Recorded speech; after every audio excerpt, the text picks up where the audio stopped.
An empire celebrates its long-awaited heir. But behind the glittering facade of the Habsburg court, the future Crown Prince Rudolf is growing up in fear, isolation and emotional abandonment. One of Europe's most tragic royal figures did not begin as a doomed prince, but as a bright, affectionate child, shaped by absence, impossible expectations and the cold machinery of dynasty. This is the story of the boy who was born to inherit an empire, but never truly belonged to the world that created him.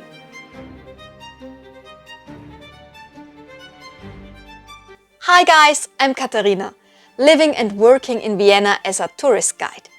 That's why I'm very interested in the history of the former royal family, the Habsburgs. The life of Crown Prince Rudolf, the emperor's second son, who took his own life, is particularly fascinating. Why did that happen? Using many original sources, I'm trying to piece the story together.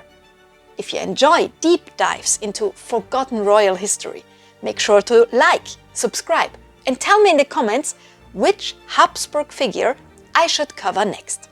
On August 21, 1858, at Luxembourg, near Vienna, the long-awaited male heir to the Habsburg throne was finally born.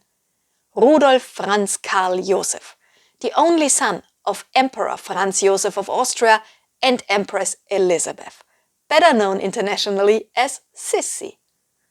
For the Austrian Empire, his birth was a moment of national celebration. After 2 daughters, the monarchy finally had its crown prince. Cannons thundered in salute. Court ceremonies followed immediately, and from the very beginning, Rudolf's life was defined by expectation. But his childhood was anything but happy. His mother was often absent, struggling with illness, restlessness, and long periods of travel. His father, thought not without affection, was emotionally distant and obsessed with discipline, military values, and duty. The boy, who should have grown up secure and protected, instead experienced loneliness, separation, and relentless pressure. And it is in these early years that the foundations of Rudolf's later tragedy were already being laid. Chapter 1: A child born for an empire. Even before his birth, later storytellers would see dark symbolism in the events surrounding Rudolf's arrival. Just days earlier, a great chandelier had crashed down in the ceremonial hall at Schönbrunn Palace. An ominous image that would later seem almost prophetic. When Rudolf was born, he was immediately absorbed into the machinery of an empire. Emperor Franz Joseph formally declared that his son belonged to the army from the moment he entered the world. It was clear that this child was not simply a son. He was the future embodiment of the state. Yet the emotional reality of his childhood was far more fragile. His mother Elisabeth was frequently away, first due to health problems and later because of her near-constant travel across Europe. These absences deeply shaped Rudolf. During one long separation, Elisabeth wrote letters only to his sister, Gisela, leaving the young boy hurt and confused. Archduchess Sophie, the grandmother, later described this moment in the family letter. Gisela received a letter from her mother. Rudolf was quite furious that he did not get one and, deeply offended, threw a blank sheet of paper to the floor that had naively been given to him as compensation. By the time his mother returned, Rudolf barely remembered her. During a reunion in Venice, he reportedly clung not to his mother, but to his governess, frightened by the unfamiliar surroundings and the emotional distance between them. This is one of the most revealing aspects of Rudolf's early life. He grew up inside immense privilege, yet emotionally he experienced something close to abandonment. Chapter 2: Gisela, the grandma, and the nurses. If Rudolf lacked maternal closeness, he found emotional security elsewhere. The most important bond of his early childhood was with his older sister, Archduchess Gisela. The two siblings were extraordinarily close, and surviving letters suggest a deeply affectionate relationship that lasted for years. He was also surrounded by a circle of nurturing women in the imperial nursery. His governess, trusted attendants, and especially Leopoldine Nischer, known affectionately as his Nono.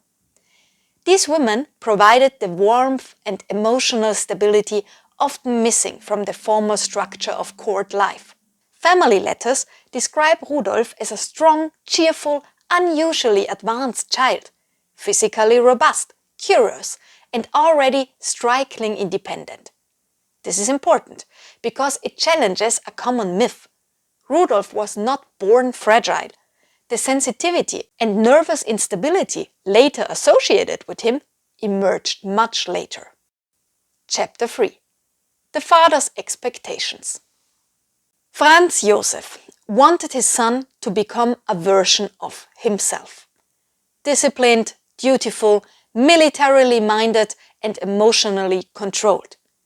His expectations come through clearly in a letter to the young Rudolf after an unsuccessful hunt.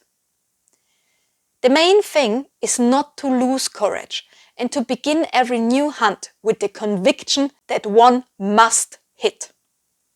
Hunting, horseback riding, military ceremony were central to the emperor's ideal of masculinity. Rudolf tried hard to win his father's approval, especially through hunting. But even there, contradictions appeared early. Rudolf loved animals and nature. He filled notebooks with observations about birds and wildlife. Yet he was simultaneously expected to kill the very creatures he admired. One extraordinary surviving example reveals this tension perfectly. As a boy, Rudolf once wrote a mock letter to an eagle he had tried to shoot. "Dear Mr. Eagle, I ask you not to take the small offense too badly." And then, in a line that seems almost haunting in retrospect, "Yours faithfully, until I shoot you, Rudolf, friend of birds." This bizarre mixture of tenderness, irony, and violence captures Rudolf's psychology better than almost anything else. Before we get to the most disturbing part of Rudolf's upbringing, comment below. Do you think this was discipline or abuse? Chapter 4. The breaking point. Military hardening.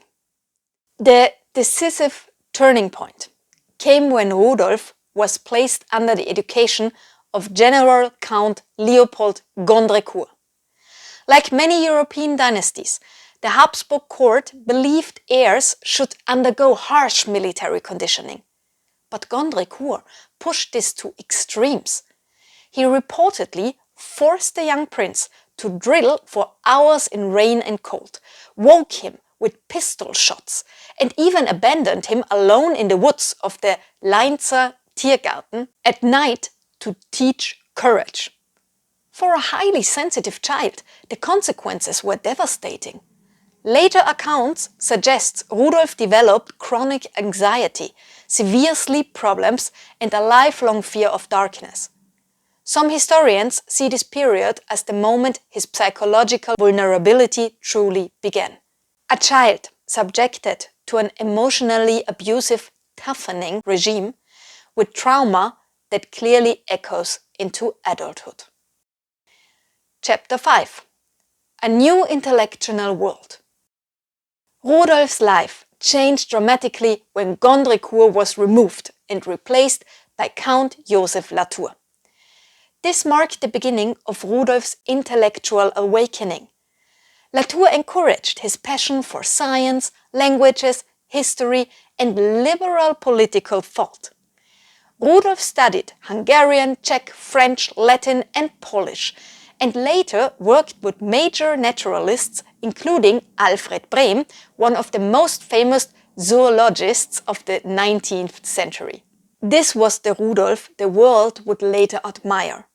Brilliant, intellectual, curious, scientifically minded, and deeply interested in the natural world.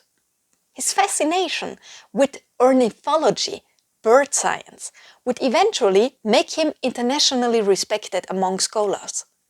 Already as a teenager, his essays on birds revealed not just knowledge, but genuine wonder and nature. Chapter 6. Isolation inside the palace. Despite his intellectual gifts, Rudolf remained deeply lonely. His mother increasingly devoted her emotional energy to her youngest daughter, Marie Valerie, creating jealousy and resentment. His beloved sister Gisela was married off young, removing yet another emotional anchor from his life. Again and again, Rudolf lost the people closest to him, through travel, marriage, distance, or court protocol. The result was a young man who increasingly turned inward. Teachers and family acquaintances later described him as unusually serious for his age, with a dark intensity that seemed far beyond his years. Even his grandmother Sophie tried to console him through the language of duty, writing with warmth but also unmistakable dynastic expectation. Duty faithfully fulfilled, especially towards so good and selfless a father, brings its own reward. One former tutor even worried that the brightness and freshness of youth had already vanished from Rudolf's face. Chapter 7. The making of an outsider. By the late 1870s, Rudolf had become intellectually and politically different from almost everyone in his family. While Emperor Franz represented dynastic conservatism, hierarchy, and Catholic orthodoxy, Rudolf gravitated toward liberalism, science, constitutional reform, and modern social ideas. He criticized aristocratic excess, embraced scientific inquiry, and became increasingly skeptical of clerical influence in politics. In many ways, he looked less like a traditional Habsburg heir and more like a modern constitutional monarch in the making. And this is what makes his youth so fascinating. Rudolf was not merely a tragic prince, he embodied the conflict between the old imperial order and the modern world emerging across Europe. If this changed the way you see Crown Prince Rudolf, leave a comment with your thoughts and subscribe, because the next chapter is the road to Mayerling. Crown Prince Rudolf's childhood already contains everything that would define his later life. Emotional distance, impossible expectations, intellectual brilliance, loneliness, and a growing sense that he did not belong in the world prepared for him. He was raised to become another Franz Josef. Instead, he became something far more complex, a liberal thinker, a scientist at heart, a sensitive observer of nature, and an outsider inside Europe's most powerful court. And perhaps that is why his story still resonates globally today, not just as a royal history, but as the story of a gifted young man crushed between identity and expectation. In the next part, we'll explore how Rudolf's adulthood, politics, relationships, and growing despair led toward one of the most shocking tragedies in European history, Mayerling. So if you like Austrian history explained with Austrian accent, stay tuned, follow the channel and give the video a like.